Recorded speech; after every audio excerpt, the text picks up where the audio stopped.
Hello, everybody. We are going to read the next chapter of the BFG. All right. So we left off with the BFG blowing the dream into the Queen's bedroom. The chapter is called The Queen.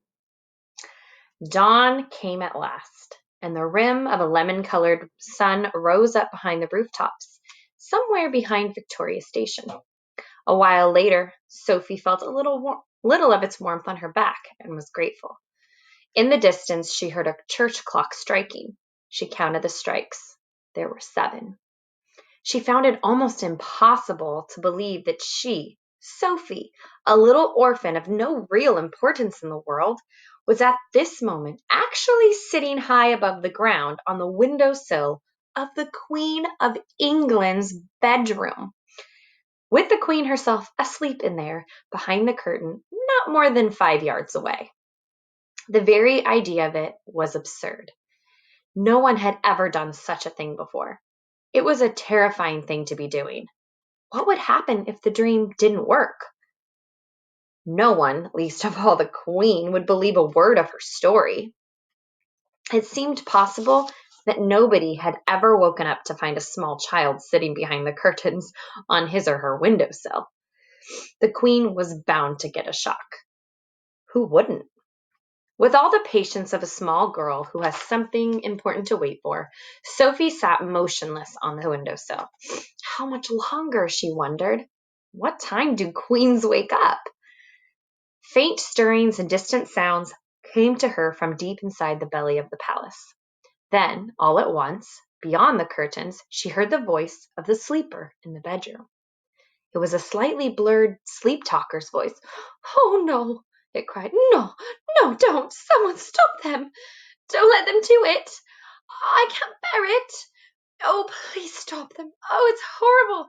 Oh, it's ghastly. No, no, no." She is having the dream, Sophie told herself. It must be really horrid. Oh, I feel so sorry for her, but it has to be done. After that, there were a few moans, and then there was a long silence. Sophie waited. She looked over her shoulder. She was terrified that she would see the man with the dog down in the garden staring up at her. But the garden was deserted. A pale summer mist hung over it like smoke.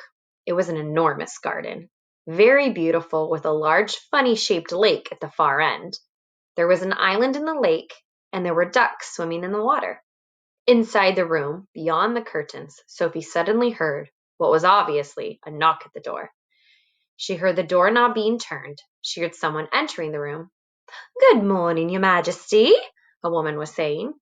It was the voice of an oldish person. There was a pause, and then a slight rattle of china and silver. "Will you have your tray on the bed, ma'am, or on the table?"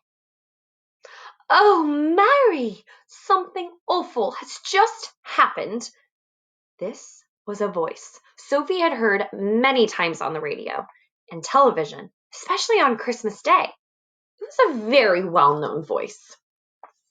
"Whatever is it, ma'am?" "I have just had the most frightful dream. It was a nightmare. It was awful." "Oh, I am sorry, ma'am, but don't be distressed. You're awake now, and it will go away. It was only a dream, ma'am." "Do you know what I dreamt, Mary? I dreamt that girls and boys were being snatched out of the beds at boarding school and were being eaten by the most ghastly giants. The giants were putting their arms in the dormitory windows and plucking the children out with their fingers. One lot from a girls' school and another from a boys' school. It was all so vivid, Mary. It was so real." There was a silence, and Sophie waited. She was quivering with excitement. But why the silence? Why didn't the other one, the maid, why didn't she say something? "What on earth's the matter, Mary?" the famous voice was saying. There was another silence. "Mary, you've gone white as a sheet. Are you feeling ill?"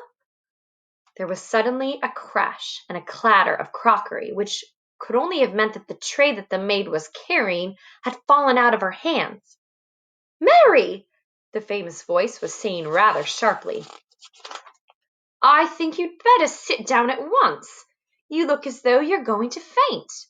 You really mustn't take it so hard just because I've had an awful dream." That isn't the reason, ma'am." The maid's voice was quivering terribly. "Then, for heaven's sake, what is the reason?" "I'm very sorry about the tray, ma'am." "Oh, don't worry about the tray. But what on earth was it that made you drop it? Why did you go white as a ghost all of a sudden?" "You haven't seen the papers yet, have you, ma'am?" "No, what do they say?" Sophie heard the rustling of a newspaper as it was being handed over. "It's like the very dream you had in the night, ma'am." "Oh, rubbish, Mary! Where is it?" "On the front page, ma'am. It's the big headlines." "Great Scott!" cried the famous voice. 18 girls vanish mysteriously from their beds at Rhode End School. 14 boys disappear from Eton. Bones are found underneath dormitory windows." Then there was a pause, punctuated by gasps from the famous voice, as the newspaper article was clearly being read and digested. "Oh, how ghastly!" the famous voice cried out. "It's absolutely frightful. Bones under the windows? What can have happened? Oh, those poor children." "But, ma'am, don't you see, ma'am?" "See what, Mary?" "Those children were taken away almost exactly as you dreamt it, ma'am." "Well, not by giants, Mary." "Well, no, ma'am, but the bit about the girls and boys disappearing from the dormitories, you dreamt it so clearly, and then it actually happened. That's why I came over all strange, ma'am." "Well, I think I'm coming over a bit strange myself, Mary. It gives me the shakes, ma'am, when something like that happens. It really does." "Well, I don't blame you, Mary. I shall get you some more breakfast, ma'am, and have this mess cleared up." "No, don't go, Mary. Stay here a moment." Sophie wished she could see into the room, but she didn't dare touch the curtains. The famous voice began speaking again. "I really did dream about those children. Mary, it was clear crystal." "I know you did, ma'am. I don't know how giants got into it. That was rubbish. Shall I draw the curtains, ma'am? Then we shall all feel better. It is a lovely day." "Please do." With a swish, the great curtains were pulled aside. The maid screamed. Sophie froze to the window ledge. The queen, sitting up in her bed with the Times on her lap, glanced up sharply. Now it was her turn to freeze. She didn't scream as the maid had done. Queens are too self-controlled for that. She simply sat there, staring wide-eyed and white-faced at the small girl who was perched on her windowsill in a nightie. Sophie was petrified. Curiously enough, the queen looked petrified too. One would have expected her to look surprised, as you or I would have done had we discovered a small girl sitting on our windowsill first thing in the morning. But the queen didn't look surprised. She looked genuinely frightened. The maid, a middle-aged woman with a funny cap on the top of her head, was the first to recover. "What in the name of heavens do you think you're doing in here?" she shouted angrily to Sophie.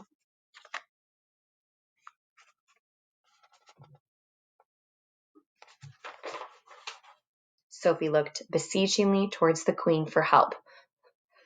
The queen was still staring at Sophie. Gaping at her would be more accurate. Her mouth was slightly open, her eyes were round and wide as two saucers, and the whole of that famous, rather lovely face was filled with disbelief. "Now listen here, young lady, how on earth did you get into this room?" the maid shouted furiously. I don't believe it," the queen was murmuring. I simply don't believe it." "I'll take her out, ma'am, at once," the maid was saying. "No, Mary, don't do that." The queen spoke so sharply that the maid was quite taken aback.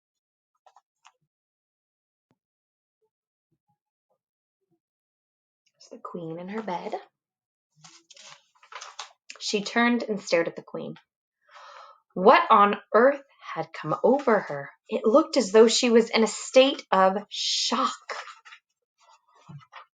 And I think I'm going to pause here. Otherwise, it's going to be a very, very long video. So I'm going to kind of keep you on a cliffhanger here. So tune in tomorrow to see what happens next.